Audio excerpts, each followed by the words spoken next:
जी students, ये exercise number 1.3 का part 1 है और इसमें है क्वेश्चन है आपका verify the commutative law of union and intersection of the given set. ठीक है जी, हम इसमें से पार्ट 3 कर रहे हैं। सी सेट है, X such that X belongs to natural numbers and 8 is smaller than और equal to X and X is smaller than और इक्वल टू 18। इसको हमने सबसे पहले सेट बिल्डर फॉर्म को कन्वर्ट करना है टैबुलर फॉर्म में। एक्स मीन्स एक्स हमारा जो है वो सेट है और इसका मतलब है कि हमारे 8 से 18 तक नंबर्स जो है इस सेट में शामिल हैं। क्योंकि 8 और 18 क्यों शामिल है जी? क्योंकि इसके नीचे एक लाइन आ रही है जो कि शो करती है कि ये दोनों नंबर्स भी इस सेट में शामिल हैं। बिल्कुल इसी तरह से डी वाला सेट है, Y such that Y belongs to natural numbers and 9 is smaller than और equal to Y and Y is smaller than और इक्वल टू 19। यानी हमारा जो डी वाला सेट है उसमें भी बिल्कुल यूं ही 9 और 19 भी दोनों इस सेट में शामिल हैं, क्योंकि ये लाइन शो करती है जी 9 इज स्मॉलर देन और इक्वल टू, यानी 9 भी हमारे सेट में शामिल है। हमने प्रूव करना है commutative property of union C union D is equal to D union सी।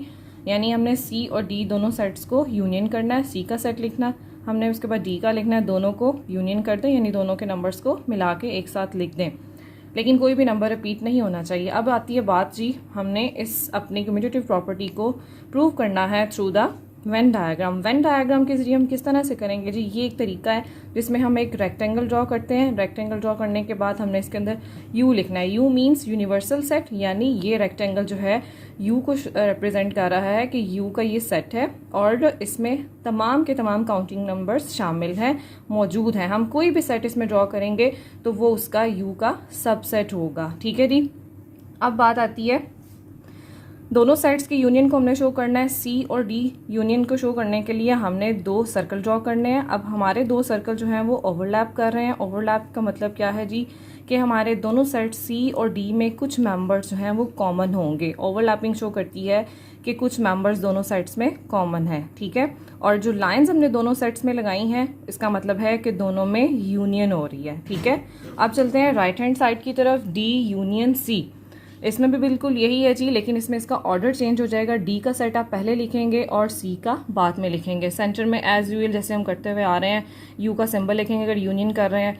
अब हमने दोनों को यूनियन किया, बिल्कुल इसी तरह से ये भी हमारे पास जो है वो रेक्टेंगल का बॉक्स हमने रेक्टेंगल ड्रॉ करनी है। रेक्टेंगल ड्रॉ करने के बाद हमने उसी तरह से डी और सी के सेट्स जो हैं वो डी और सी के जो सर्कल्स हैं वो ड्रॉ करने हैं और दोनों में वही प्रोसेस करना है।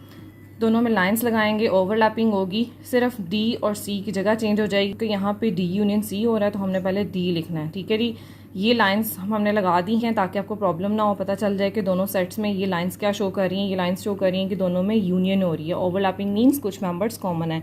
अब चलते हैं commutative property of intersection. C intersection D, C का सेट लिखा हमने, उसके बाद हमने डी का सेट लिखा। अब बात आती है यहाँ पे इंटरसेक्शन की। इंटरसेक्शन मीन्स का हमने इसमें से कुछ मेंबर्स जो कॉमन है वो चूज कर लेने हैं। 8 हमारे पास सी सेट में मौजूद था लेकिन डी सेट में नहीं है, लिहाजा हमने वो नहीं लिखना जी। अब हमने इन दोनों में कॉमन मेंबर्स देखने हैं। 8 सी वाले सेट में है लेकिन डी वाले सेट में नहीं है, लिहाजा हम नहीं लिख रहे हैं। 9 दोनों में मौजूद है, हमने लिख दिया। 10 भी दोनों में मौजूद है, हमने लिख दिया। अब चलते हैं हम अपने लास्ट नंबर की तरफ। 18 दोनों सेट्स में मौजूद है, हमने वो लिख दिया, लेकिन 19 सी में नहीं है, डी में है। ठीक है, लेकिन दोनों में नहीं है, लिहाजा हम नहीं लिख रहे हैं। अब हम आते हैं अपनी वेन डायग्राम की तरफ। ये हमारी वेन डायग्राम है जी लेफ्ट हैंड साइड के लिए। अब हमने देखें ओवरलैप तो किया है लेकिन हमने सिर्फ ओवरलैप पार्ट में लाइंस लगाई हैं। ये क्या शो करती हैं कि इन दोनों के दरमियान में इंटरसेक्शन हो रही है। अगर हम दोनों सेट्स में लाइंस लगाते हैं तो इसका मतलब है, पूरे सेट में पूरे सर्कल में लाइंस लगाते हैं तो इसका मतलब है कि यहाँ पे यूनियन हो रही है, लेकिन हमने सिर्फ ओवरलैप पार्ट में लाइंस लगाई हैं। इट मीन्स कि यहाँ पे इंटरसेक्शन हो रही है। बिल्कुल इसी तरह से हम राइट हैंड साइड पे चले जाएं, डी इंटरसेक्शन सी, उसमें पहले हम डी का सेट राइट करेंगे, इंटरसेक्शन का सिंबल लिखेंगे और फिर सी का सेट लिखेंगे। दोनों में देखिए जो मेंबर्स कॉमन है, 9 दोनों में कॉमन है, हमने लिख दिया। उसके बाद 10 दोनों में कॉमन है, 8 नहीं है, लिहाजा हमने 8 नहीं लिखा। इसी तरह अप टू 18 चलें तो 18 हमारे पास कॉमन है, लेकिन 19 जो है वो डी के सेट में मौजूद है, सी के सेट में मौजूद नहीं है। इसी तरह इसकी वेन डायग्राम ड्रॉ करें और इसमें भी ओवरलैप पार्ट में लाइंस लगा दें। आपने इंटरसेक्शन में सिर्फ ओवरलैप पार्ट में लाइंस लगानी है। ओवरलैपिंग का मतलब मैं पहले बता चुकी हूँ कि हमारे पास चंद मेंबर्स कॉमन होने चाहिए। ठीक है जी, ये हमारा क्वेश्चन कंप्लीट हो गया और हमारा लॉ भी जो है वो प्रूव हो गया। आप देखें सी इंटरसेक्शन डी और डी इंटरसेक्शन सी दोनों का आंसर सेम है। अगर हम इधर चलते हैं डी यूनियन सी और यहाँ पे सी यूनियन डी दोनों के आंसर सेम है। हमें यही प्रूव करना है थ्रू वेन डायग्राम। हमारी वेन डायग्राम के जरिए भी ये प्रूव हो गया। अब आप क्या करेंगे जी, बिल्कुल इसी पैटर्न पे अपने ये वाले क्वेश्चन 1, 2 और 4 भी कंप्लीट करेंगे। मैंने आपको 3 करवा दिया है। Okay student.